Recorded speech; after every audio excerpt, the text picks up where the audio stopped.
Question number 11 क्या लिखा हुआ है, फॉर व्हाट वैल्यू ऑफ के, फॉर व्हाट वैल्यू ऑफ के do the equation 3x minus y plus 8 and 6x minus ky minus 16 represent coincident line. ठीक है, सबसे पहले मतलब समझेंगे कोइंसिडेंट लाइन का।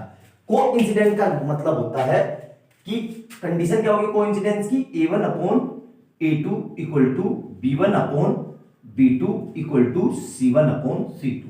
ये कोइंसिडेंट लाइन की कंडीशन है। आई बात समझ में? तो अब देखो इसको सोल्व करेंगे। सबसे पहले इक्वेशन लिख लेंगे अपनी 3x minus Y plus 8 equal to 0। ठीक है, इसकी कंपेरिजन करेंगे किससे, a1x से प्लस b1y से प्लस c1 इक्वल टू 0।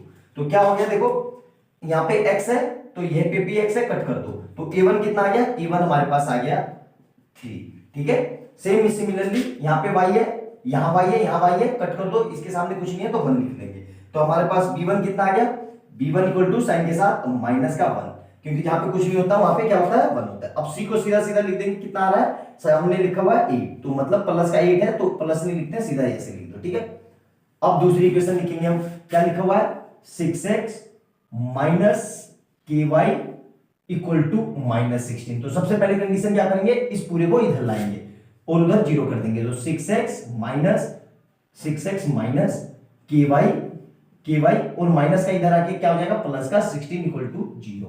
अब इसकी कंपैरिजन करेंगे किससे, a2x plus b2y plus c2 equal to 0 से। ठीक है, तो यहां पे क्या है, इससे इसको काट दो, कितना आया a2 equal to 6, a2 equal to 6, b2 कितना है, इससे इसको काट दो तो b2 कितना है माइनस का k, b2 equal to minus का k, और c2 कितना है सीधा सीधा देख लो, इसके सामने कितना लिखा हुआ है 16, मतलब c2 कितना आ गया हमारे पास 16। क्लियर है यहां तक? मेरे ख्याल से कोई समस्या नहीं होगी, अच्छे से सारी चीजें क्लियर हो गई होगी। ठीक है, अब क्या करेंगे, अब यहाँ पे वैल्यू लिख देंगे यार, वैल्यू में पुटिंग कर देंगे, बस सिंपल सा इतना से स्टेप है। और इसमें भी आप लोग गलती कर देते हो, देखो कितने सिंपल सिंपल से तो स्टेप है। यहाँ पे वैल्यू में पुट कर दो, a1 कितना है, a1 है 3 अपॉन a2 कितना है 6 इज इक्वल टू b1 कितना है -1, b2 कितना है माइनस के इज इक्वल टू c1 कितना है 8 और c2 कितना है 16।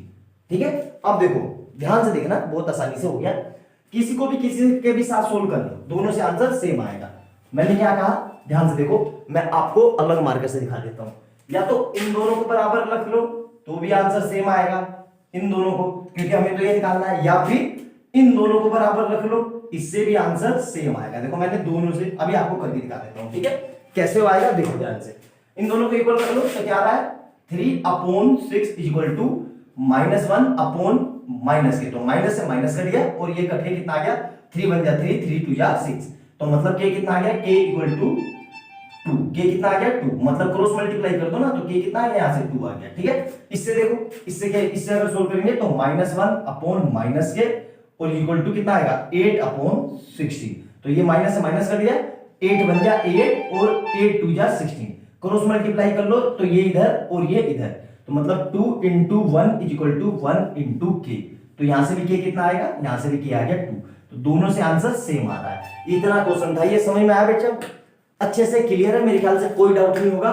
अच्छे से देखना, कंडीशन याद रखना और इस तरीके से नोट्स बनाना आपको कि आपको पूरे साल याद रहे, क्योंकि अल्टीमेट आपको पूरे साल तक याद रखना है। अगले साल इसी समय आपका 10th का बोर्ड का पेपर होगा, तो प्रॉपर अच्छे से नोट बनाना, पेन कॉपी में एक एक स्टेप लिखना, ताकि आपको जब रिवीजन करो तो आपको कम समय में ज्यादा से ज्यादा याद रहे कि अच्छा इस तरह के क्वेश्चन को ऐसे करना था, सर ने बताया था। ठीक है, अच्छे से नोट डाउन करना। वीडियो अच्छी लगे तो लाइक एंड सब्सक्राइब कर देना और प्ले लिस्ट में जाना चैनल पे। ऐसे ही मैंने बहुत अच्छे अच्छे क्वेश्चन करवाए हैं पेयर ऑफ लीनियर की इक्वेशन के 2022-23 से लेके 2010 तक, जितने भी अच्छे अच्छे बेस्ट क्वेश्चन है। ठीक है, नोट डाउन करो, मिलते हैं अगली वीडियो में।